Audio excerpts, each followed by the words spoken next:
우리가 지난 시간에는 이스라엘이, 그러니까 남유다가 그 요시야 시대 때 피상적인 그 형식적인 그 종교 개혁을 갖다가 이렇게 행하는 것을 우리 하나님께서 굉장히 그 책망하시는 부분을 갖다 이렇게 했었습니다. 지난 시간에. 그래서 우리 하나님께서 이스라엘 백성들이 그 요시야 왕 때 어떤 식으로 회개를 했는 거니, 네가 이제부터는 내게 4절 5절에 이야기하기를 나의 아버지와 아버지는 나의 소시오 에오자시오니 이러면서 여호와는 나의 그 어릴 적 가까운 친구요, 나의 그 젊었을 적 사랑스러운 남편이오니 이러면서 주 여호와께서는 절대로 노를 갖다가 한없이 계속하시는 분은 아니십니다. 끝까지 그렇게 노를 갖다가 이렇게 두고 가시는 분은 그런 분은 아닙니다. 이러면서 여호와께서는 우리를 갖다가 용서해 주실 줄 믿습니다. 어떻게 보면 딱 회개하는 모습 있잖아요. 이스라엘 이 남유다 백성들이 요시야의 종교개혁 밑에서 꼭 회개하는 것처럼 보이거든요. 자신들이 하나님께 돌아와서 가까운 척, 우리 하나님과 가까운 척 그렇게 하면서 이와 같이 얘기를 하는데, 근데 어떻게 해요? 계속해서 우상숭배, 악을 행하여 계속해서 그 우상숭배를 행하고 또 우리 하나님을 의지하기보다는 세상 것들, 뭐 애국 군대라든지 아수르 군대라든지 이런 것들 갖다가 더 의지하면서 네 욕심을 이루는 거, 자기들의 그 부패하고 타락한 그 욕심을 갖다가 채우는 그런 모습을 우리 하나님이 이제 책망하시는 것을 볼 수가 있었어요. 6절 보시겠습니다. 요시야 왕 때에, 바로 이때도 BC 620년경 앞일 수도 있고 뒤일 수도 있습니다. 그건 정확히 알 수가 없어요. 요시야 왕 때에 여호와께서 또 내게 이르시되 네가 배역한 이스라엘에 행한 바를 보았느냐. 여기에서 지금 네가는 에레미야 선지자를 가리켜줘. 우리 하나님께서 지금 에레미야 선지자에게 말씀하고 계신 겁니다. 네가 배역한 이스라엘에 행한 바를 보았느냐. 여기에서 이스라엘은 지금 여기 이스라엘은 이미 멸망해버린 BC 722년에 아수르라는 나라한테 이미 멸망을 해버린 그 북쪽 이스라엘을 말합니다. 이미 멸망해버렸어. 이 북이스라엘이 왜 망했습니까? 여기는 베델과 단에다가 금송아지 우상을 갖다가 만들어 놓고 그 북이스라엘 백성들이 남유다인 이 예루살렘에 올라가지 못하도록 하면서 붙잡아 두어서 우상 숭배를 갖다가 이렇게 시켰던 나라예요. 그러다 보니까 우리 하나님께서 그 베델과 단뿐이겠어요? 뭐 산당, 푸른 나무, 뭐 이 온갖 천지에다가 우상 숭배를 했기 때문에 우리 하나님의 그러한 심판을 받고서 결국에는 BC 722년에 아수르한테 패망을 하고 그 사마리아 성, 그 북이스라엘의 모든 주민들이 아수르 땅으로 이렇게 끌려가는 그런 심판을 갖다가 받았었어요. 지금 예레미야한테 우리 하나님께서 지금 그것을 보고 물으시고, 너도 그거 알지 않느냐? 너도 그거 잘 알고 있지? 네가 배역한 그 북이스라엘의 행한 바를 보았느냐? 또 북이스라엘의 그 어떻게 그네들이 어떻게 우상 숭배를 했고, 어떻게 내게 하나님이 내게 그렇게 거역하고 배역을 했으며 어떻게 악한 짓을 했는지 너도 다 알고 있지? 지금 그것을 묻고 있는 거예요. 그가 높은 산에 오르면, 누가? 북이스라엘 백성들이 높은 산에 왜 올라요? 우상 숭배하기 위해서. 모든 푸른 나무 아래로 가서, 모든 푸른 나무 아래로 왜 갑니까? 우상 숭배하기 위해서 거기서 행음하였도다. 그것은 우상 숭배. 우리 하나님은 우상 숭배하는 것을 가리켜서 행음, 간음하는 것으로 그렇게 표현을 하고 있어요. 왜 그렇습니까? 우리 하나님과 이스라엘 백성들이 그 애굽 땅에서 출애굽한 뒤에 그 시내 산에서 언약을 맺어요. 나는 네 하나님이 되고 너희는 내 백성이 될 것이다 하면서 서로 언약을 맺습니다. 그런데 이스라엘 백성들이 이 언약을 파기하고 하나님을 갖다가 믿는 게 아니라 우상을 섬기는 거예요. 이것을 갖다가 마치 결혼 관계에 비유를 해가지고 지금 간음했다고 그러고 있는 겁니다. 간음했다고, 결혼 관계에 비유해서 그 언약을 갖다가 파기한 그 모습을, 그러니까 우리 하나님만을 섬기고 우리 하나님만을 높이고 그래야 되는 백성이 우리 하나님을 떠나서 우상 숭배하는 이거를 갖다가 이제 행음했다고 그렇게 얘기를 하고 있어요. 거기에서 행음하였도다. 그가 이 모든 일을 행한 후에, 그러니까 그가라고 하는 것은 북이스라엘 백성들을 가리켜요.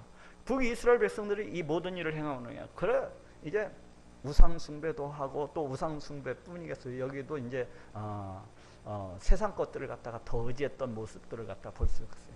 우리 하나님보다도 세상 것들을 갖다 더 사랑했던 이런 모습을 볼 수 있어요. 그리고 자기의 욕심과 자기의 탐욕과 자기의 정욕을 쫓아서 그것만을 채우기 위해서 그렇게 살아갔던 모습들을 갖다 볼 수가 있습니다. 그가 이런 모든 일을 행한 후에, 그러니까 이런 모든 일을 갖다가 행했을지라도 내가 말하기를 그가 내게로 돌아오리라 하였으나, 그러니까 우리 하나님께서 그렇게 폐역을 하고 우리 하나님을 거역하고 우리 하나님을 떠나서 우상을 섬기고 세상 것을 갖다가 더 의지하고 세상 것을 갖다가 더 사랑하는 이 북이스라엘 백성들을 그래도 이제는 돌아오겠지, 그래도 이제는 돌아오겠지 하면서 이렇게 기다리신 거예요. 기다리신 거예요. 참고 또 참으시면서. 근데 오히려 내게로 돌아오지 아니었고 그 패역한 자매 유다는 그것을 보았느니라. 그러니까 이스라엘 백성들이 결국에 우리 하나님께로 돌아오지 아니하고 결국에는 심판을 받아서 BC 722년에 아수르한테 패망을 해갖고 그 모든 백성들이 북이스라엘 땅으로부터 아수리 전역에 이렇게 포로가 돼가지고 흩어져 버렸던 것을 볼 수가 있습니다. 그것을 누가 봤습니까? 바로 남유다 백성들이 봤다는 거예요. 그 자매인, 그 패역한 자매 유다는 그것을 보았는 거예요. 남유다 이 백성들이 보았다는 것입니다. 그 이스라엘 백성들이 그 패역하는 모습, 우리 하나님을 떠나서 우상 숭배하는 모습, 악행하는 모습, 그래갖고 결국에는 심판을 받고서 끌려가는 모습까지도 이 남유다는 갖다가 눈앞에서 다 지켜봤다는 거예요.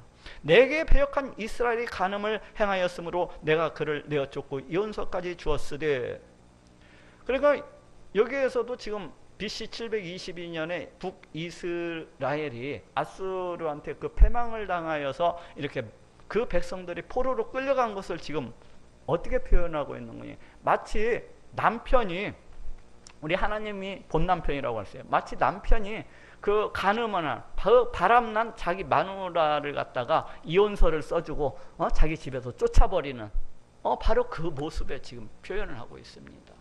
왜 그렇습니까? 가나안 땅 하나님의 땅이니까, 하나님의 집이 아닙니까? 그게 내쫓아버린 거예요.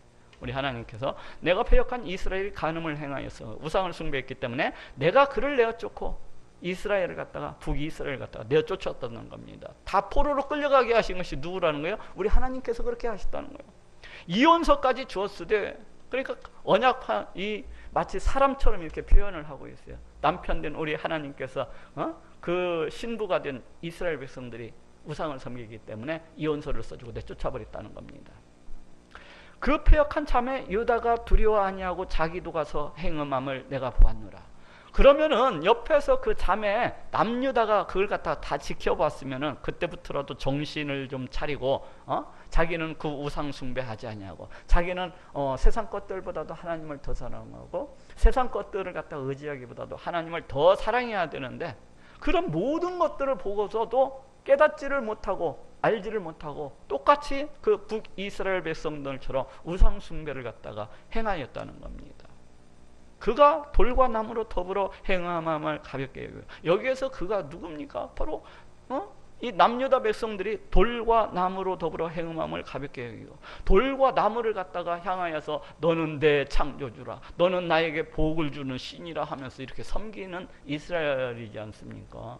그 돌과 나무를 갖다가 우상으로 너는 내 신이라 하면서 복을 달라고 돌에 나아가서 빌고 나무에 나아가서 비는 그 이스라엘 백성들의 그 남유다 백성들의 그 모습을 갖다 볼 수가 있어요. 그가 돌과 나무로 더불어 행음함을 가볍게 여기고 행음하여 이 땅을 더럽혔거늘. 그 우상 숭배하는 것은 우리 하나님의 땅은 어떤 땅입니까? 본래 거룩하신 땅입니다. 왜? 하나님께서 함께 하시는 땅이요, 우리 하나님께서 다스리시고 통치하시는 그런 땅이기 때문에 우리 하나님의 그 통치 영역 안에는 거룩해야 됩니다. 그런데 그렇지 아니하고 우상 숭배를 통하여서 우리 하나님의 땅을 갖다가 더럽게 했다는 겁니다. 네? 이 모든 일이 있어도 그 패역한 자매 유다가 진심으로 내게 돌아오지 아니하고, 그러니까 이 모든 일을 갖다가 행하면서 우상 숭배, 북이스라엘 못지않게 많은 우상 숭배를 하고 이러고 온갖 악을 갖다가 저지르면서도 그 패역한 자매 유다가 진심으로 우리 하나님께로 돌아오지 아니했다는 거예요. 여기 진심으로라는 이 단어가 좀 있어요.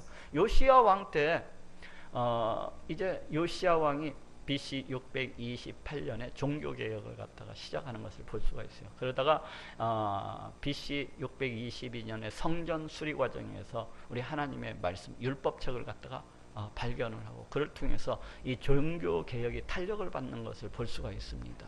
그래서 아무래도 이제 우리 이 요시야 왕이 모든 나라에 이제 영을 내려가지고 우리 하나님을 숭배하라 막 이제 그렇게 하고 또 많은 사람들을 세워서 독려를 했겠죠. 그런데 이스라엘 백성들이 이 요시야 왕의 개혁에 대해서 겉으로는 막 순종하는 척하면서 하나님은 아까도 봤지만 하나님은 우리 가까운 소시적 친구이오니 하나님은 나의 젊었을 적 남편이 되시오니 우리 하나님께서 용서해 주실 겁니다. 이러면서 회개하는 척 겉으로는 그랬는데 그러면서 또 다시금 우상을 쫓아가지고 그 버릇대로 우상을 쫓아가서 우상을 섬기는 이러한 모습들. 그렇기 때문에 그 자매 유다가 진심으로 내게 돌아오지 아니했다는 거예요. 진심으로 돌아오지 아니했다는 거예요. 거짓으로 할 뿐이니라. 그냥 겉으로만 하는 척만 했다는 거예요. 진심으로 그 마음이 진심으로 우리 하나님께로 돌아오는 것이 아니라 형식적으로 그냥 돌아온 척만 그렇게 했다는 겁니다. 거짓으로 할 뿐이니라 여호와의 말이니라. 요시야의 그 종교개혁의 모습을 그 형식적이고 피상적인 그 종교개혁의 모습에 대해서 우리 하나님께서 책망하고 계신 것을 볼 수가 있어요. 여호와께서 내게 이르시되 패역한 이스라엘은 패역한 유다보다 의로움이 나타났나니. 여호와께서 에레미야한테 이르시는데 패역한 이스라엘, 패역한 여기에서 패역한 이스라엘은 북이스라엘을 가리켜요. 근데 그 북이스라엘은 패역한 유다 남유보다도 오히려 의로움이 나타났나니. 지금 북이스라엘이 어떻게 되었습니까? 우리 하나님의 심판을 받아가지고 우상숭배하다가 우리 하나님의 심판을 받아가지고 아수르 각지로 이렇게 뿔뿔이 흩어져 버렸지 않습니까? 그런데 이 심판을 받아서 그 아수르 전역에 뿔뿔이 흩어져 버린 이 북이스라엘이 지금 아직 심판을 받지 않은 이 남유다보다도 더 어렵다는 거예요. 하나님께서 보시기에는. 이것은 무엇입니까? 남유다가 이 북이스라엘보다도 더 악하다는 거예요. 더 패역하다는 겁니다. 더 못돼 처먹었다는 거예요. 왜 그렇습니까? 자기 자매인 북이스라엘이 그렇게 우상 숭배하다가 우리 하나님을 떠나서 자기 욕심대로 행하다가 그렇게 우리 하나님께로부터 심판을 받고 붙잡혀가지고 아수르 전역에 그냥 그렇게 뿔뿔이 흩어져 버린 그런 심판을 받았다면은 정신을 차려가지고 그때부터라도 우리 돌이키고 우리 하나님께로 진실이 돌이키고 그렇게 돌아와야 마땅한데 그것을 보면서도 돌아오지 아니했다는 거예요. 그냥 피상적인. 그래서 더 나쁜 놈이라는 거예요. 하나님께서 북이스라엘을 통해서 이미 경고를 주셨는데도 불구하고 돌아오지 않았기 때문에 우리 하나님께서 보실 때는 더 나쁜 놈이라는 겁니다. 너는 가서 북을 향하여 이 말을 선포하여 이르라. 지금 에레미야 선포자 보고 북을 향하여서 이 말을 선포하여 하리라 그러고 있습니다. 북쪽, 북이스라엘에 향하여서 이 말을 선포하라는 겁니다. 지금 북이스라엘 형편과 사정이 어떠합니까? BC 722년 이미 아수르한테 망해가지고 그 주민들이 뿔뿔이 그 백성들이 뿔뿔이 다 흩어져 버린 그런 땅이 아닙니까? 근데 지금 에레미야 선지자 보고 너는 북을 향하여 선포하여 이르라는 겁니다. 뭐라고 이르라고 했습니까? 여호와께서 가라사대 배역한 이스라엘에 돌아오라. 나의 노한 얼굴을 너희에게로 향하지 아니하리라. 나는 긍휼이 있는 자라 너를 한없이 품지 아니하느니라 여호와의 말이니라. 그 텅텅 비어있는 어떻게 보면 백성들이 없잖아요. 다 잡혀가지고 이방민족들만 잔뜩 몰려와서 살고 있는 그 땅을 향하여서 지금 뭐라고? 이스라엘아 돌아오라. 내가 너희를 갖다가 용서해 주겠다. 나는 긍휼이 많은 자다. 나는 한없이 너를 갖다가 품지 않은 하나님이다. 자, 다 내게로 돌아와라. 야, 우리 하나님께서 이미 심판을 받아서 뿔뿔이 흩어져 버린 이 북이스라엘 백성들을 어쩌겠다는 돌아오기만 하라는 거예요. 내가 용서해 주겠다. 돌아오기만 하라는 겁니다. 내가 용서해 주겠다. 나는 너를 갖다가 한없이 품지 아니하는 하나님이시다. 지금 누구 들으라고 하는 말입니까? 남유다 들으라고 하는 얘기입니다. 남유다 백성들 들으라고 하는 얘기예요.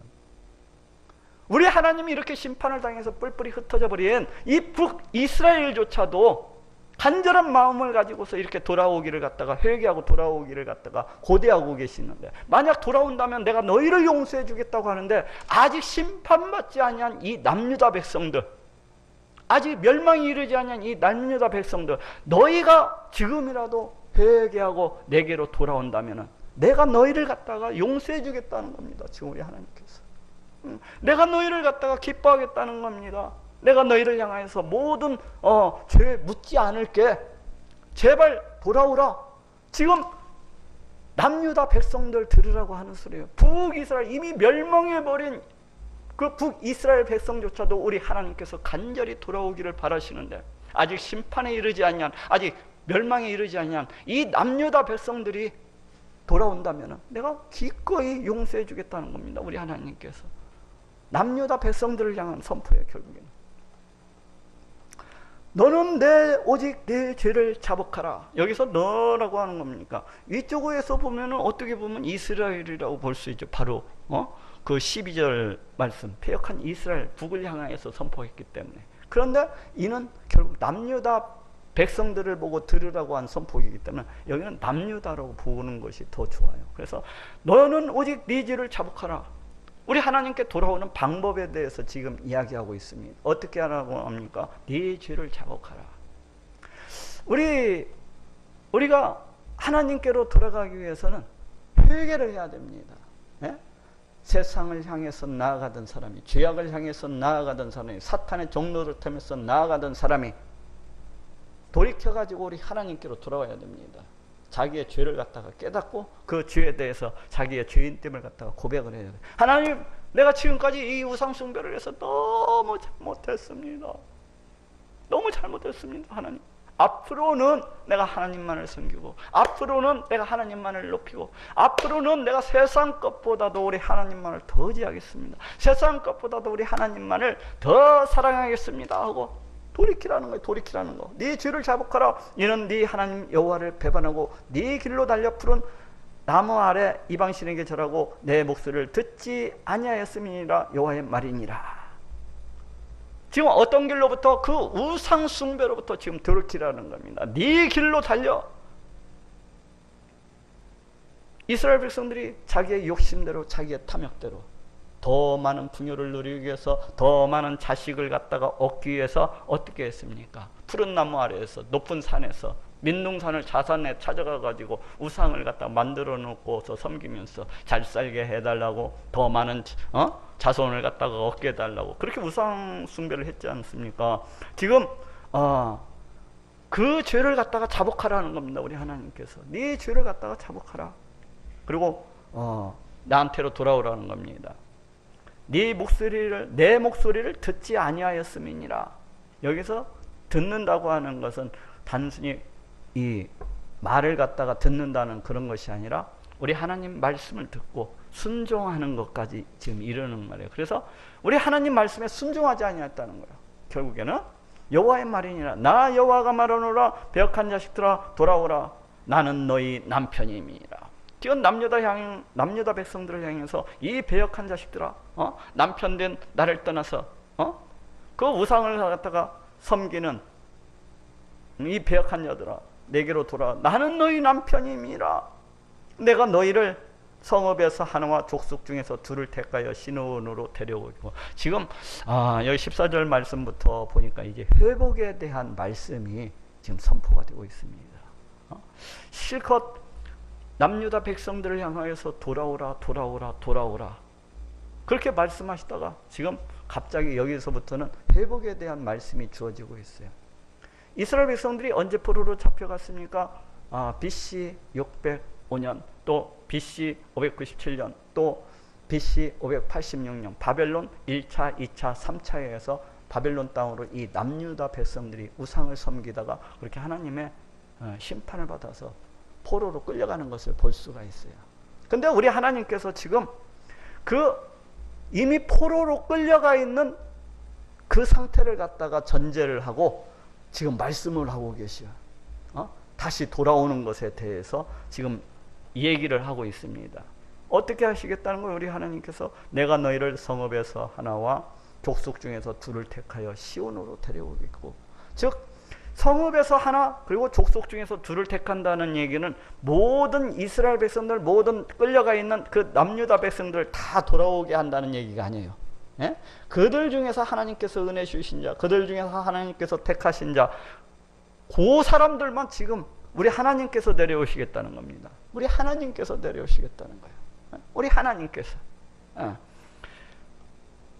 근데 지금 여기에서 지금 바로 이 문맥이 원근 통시적인 예언 방법이 지금 쓰여지고 있는 겁니다. 우리 하나님께서는 바벨론 포로 해방 모형을 통해서 장차 자신의 독생자 예수 그리스도를 통해서 이 땅 가운데 베푸실 바로 그 구원의 모형을, 구원의 그림을 갖다가 그려나가신 것을 볼 수가 있어요. 그래서 바벨론 포로 해방 그 모형을 통해서 우리 예수 그리스도를 통해서 구원하시는 바로 그 모형을 갖다 우리 하나님께서 이제 보여주고 계신 겁니다. 예? 예. 그래서 여기에서는 지금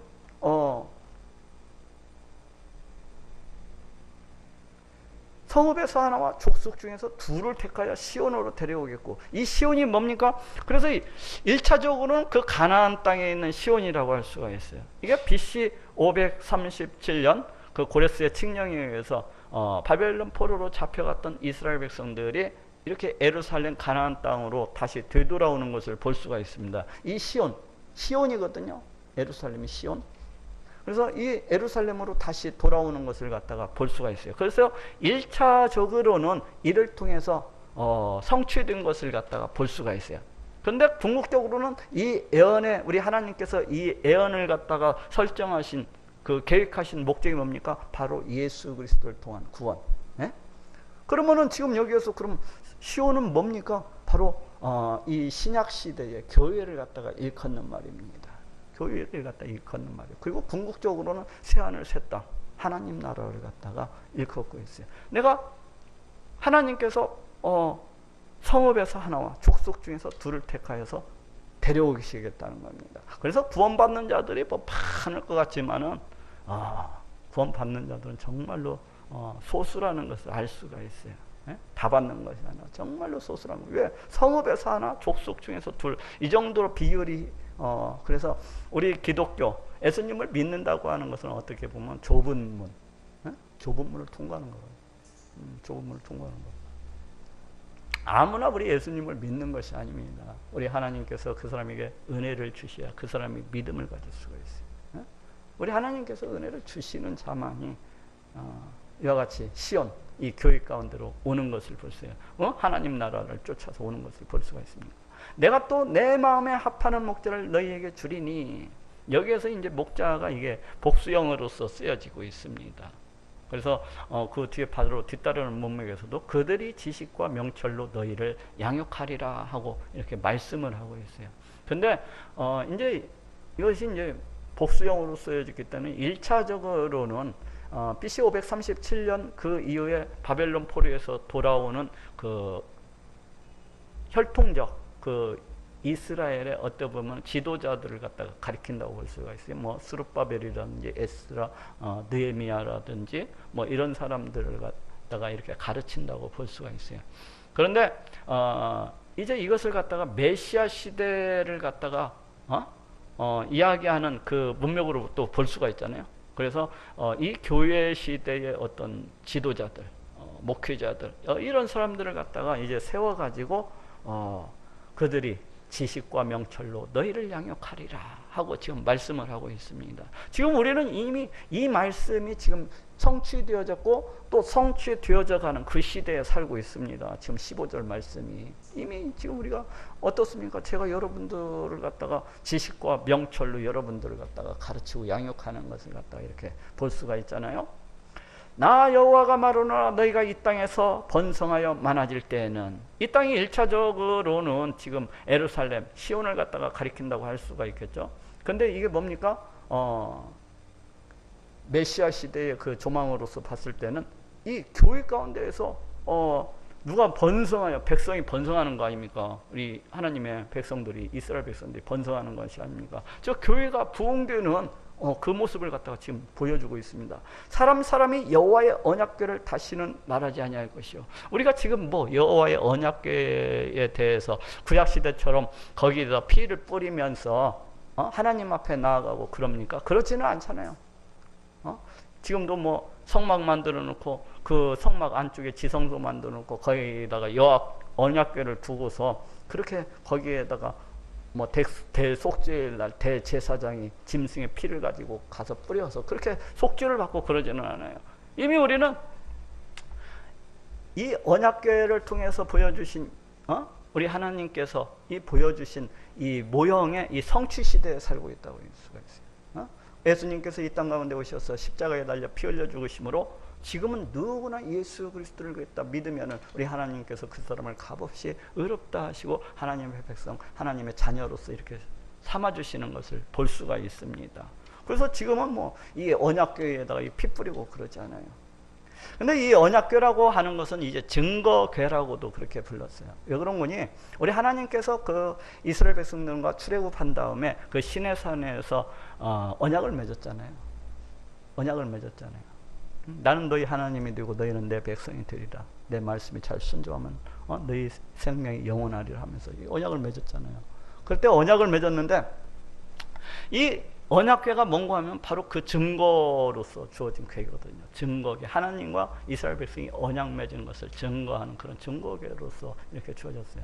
근데 이 언약궤는 이제 지성소 안에 있어서 아까 제가 잠시 조금 전에 얘기했지만은 1년에 단 한 번만 대제사장이 짐승의 피를 가지고서 이 언약궤에다가 이제 피를 뿌렸습니다. 그 앞에다가 이렇게 해가지고 피를 뿌림으로 해서 이스라엘 백성들의 모든 죄를 갖다가 다 속했어요. 사했어요. 네? 그러면은 우리 하나님께서 그 언약궤가 이제 그 언약궤를 덮고 있는 그 뚜껑을 갖다가 이제 속죄소라고 부르거든요. 즉 죄를 속하는 장소다 해갖고 속죄소라고 그렇게 부릅니다. 그리고 또 하나는 시은자라고 부르기도 해요. 하나님께서 은혜를 베푸시는 자리라 해서 시은자라고 그렇게 부르기도 합니다. 곧 대제사장이 핏뿌림으로써 우리 하나님께서 이스라엘 백성들의 모든 죄를 갖다가 다 사해 주시고 은혜를 베푸시는 자리라 해서 시은자라 그렇게 부르기도 하는 거예요. 그래서 우리 하나님께서 그 자리 가운데 함께 하시고 이스라엘 백성들한테 은혜를 베풀고 계신 것을 이렇게 볼 수가 있습니다. 다시 이것을 갖다 좀 더 확대해서 보면은 다스리시고 통치하시는 모습을 갖다가 볼 수가 있어요. 그래서 이 언약궤는 우리 하나님의 임재를 갖다가 상징하기도 하고 하나님의 보좌를 갖다가 상징하기도 해요. 그래서 시은좌 보좌를 갖다가 상징하기도 합니다. 그런데 이것이 이제 다시는 그 언약궤를 말하지 아니할 생각지 아니할 것이요 기억지 아니할 것이요 찾지 아니할 것이요 만들지 아니할 것이며 이것은 새로운 시대가 임할 것이라는 것을 암시해주고 있어요. 모세 율법과는 다른 그 새로운 시대가 임할 것이라는, 그리고 또 새로운 예배 체계가 임할 것이라는 그러한 것을 갖다가 지금 암시해주고 있는 말씀입니다. 이 말씀이 우리는 이미 성취되어진 이 시대를 살고 있어요. 언약궤를 갖다가 뭐 거기에 짐승의 피를 뿌려서 이러지는 않잖아요. 우리는 지금 이미 이것을 갖다가 더 이상 만들지도 아니하고 더 이상 이것을 갖다 뭐 생각하지도 아니하고 그렇습니다. 그때의 예루살렘이 여호와의 보좌라 일컬음이 되며, 여기 보니까 그때에 어느 때에 이 메시아 시대를 갖다가 가리키는 말이에요. 예루살렘이 여호와의 보좌라 일컬음이 되며, 여기에서는 이 메시아 시대의 이 조망이라고 봤을 때는 어떻습니까? 이 보좌라고 하는 말은 다스림과 통치의 개념을 갖다가 갖고 있는 말입니다. 이 예루살렘이 뭐라고 했어요? 메시아 시대 교회라고 할 수 있어요. 오늘날의 교회예요, 교회. 우리 하나님께서 이 교회 가운데 함께 하시고 그 백성들을 갖다가 친히 다스리시고 통치하는 것을 갖다가 볼 수가 있습니다. 언제요? 지금요. 그래서 지금 17절 말씀도 이미 성취되어진 그 시대를 살아가고 있는 그때의 예루살렘이 교회가 여호와의 보좌라 일컬음이 되며, 우리 예수님께서 우리 가운데 성령을 보내주시고 그 성령 하나님을 통하여서 지금 하나님께서 우리 오고 함께하고 계시잖아요. 네? 우리를 갖다가 여호와의 보좌로서 이렇게 삼으신 것을 갖다가 볼 수가 있습니다. 우리와 함께 하시고 우리를 갖다가 다스리시고 통치하시는 것을 볼 수가 있어요. 우리를 갖다 지켜주시고 우리를 갖다 보호해주시고 우리의 기도를 갖다 들어주시고 응답해주시고 우리의 필요들을 갖다가 다 채워주시는 것을 볼 수가 있어요. 하나님의 백성들에게 그것을 갖다가 지금 볼 수가 있습니다. 여호와의 보좌라 일컬음이되며 열방이 그리로 모이리니. 열방이 어디로 모인다고? 예루살렘으로 모인다는 거예요. 이 예루살렘이 어디입니까? 바로 교회 가운데로. 지금 수많은 곳에서 세계 각지에서 열방이 어떻습니까? 교회 가운데로 몰려들고 있지 않습니까? 곧 여호와의 이름으로 인하여 예루살렘으로 모이고, 이 이름이라고 하는 것은 그 존재, 성품, 습성, 어떤 사역, 어떤 행하심, 이런 모든 것들을 갖다가 일컫고 있는 것이 바로 이름입니다. 곧 하나님의 어떤 은혜, 하나님의 어떤 사랑, 하나님의 이러한 것들로 인해서 어떤 사역, 이러한 것들로 인하여서 예루살렘에 모인다고 하고 지금 이야기를 하고 있습니다. 그렇지 않습니까? 우리의 의와 우리의 공로로 우리 하나님 앞에 나아갑니까? 지금 그렇지가 않아요. 우리 하나님께서 창세전에 예비하신 독생자 예수 그리스도 그 보혈의 공로를 인하여서 하나님 앞에 나아가는 것을 볼 수가 있습니다. 다시는 그들의 악한 마음에 강팍한 대로 행치 아니할 것이며, 성령 하나님께서 우리의 심령 가운데 우리를 갖다가 함께 하시고 우리를 직접 다스리시고 통치하심으로 해서 어떻게 된다고 얘기하고 있습니까? 악한 마음에 강팍한 대로 행치 아니할 것이며 더 이상 우상 숭배하지 아니하리라는 겁니다. 그리고 좀 더 확대해서는 더 이상 세상 것보다도 우리 하나님을 더 의지하고 세상 것보다도 우리 하나님을 더 사랑하리라는 겁니다. 악한하지 않냐고. 근데 우리가 지금 그렇게 살아가고 있습니까? 그렇게 살아가지를 못해요. 그럼 이것은 언제 가서 그렇게 온전히 성취가 되는 것입니까? 바로 새하늘 새 땅. 새하늘 새 땅에서 이 말씀이 온전히 성취가 되어지는 겁니다. 새하늘 새 땅에서 우리 하나님께서 새하늘 새 땅에서 우리와 함께 하시고 우리를 갖다가 직접 다스리시고 통치하시는 그 땅을 갖다가 지금 바라보고 있는 겁니다. 그때 가서는 더 이상 우리가 악을 행하지 않습니다. 오직 하나님만을 찬양하고 오직 하나님만을 높이면서 그 하나님을 갖다 기뻐하고 즐거워하면서 그렇게 그 새하늘 새 땅에서 이렇게 살아가게 되는 것입니다. 그래서 궁극적인 성취는 지금 이미 성취되어져 가고 있지만 지금도 이미 우리가 예수님을 믿는다고 해서 당장 예수님의 그 장성한 분량에 이르지는 못하지만은 그래도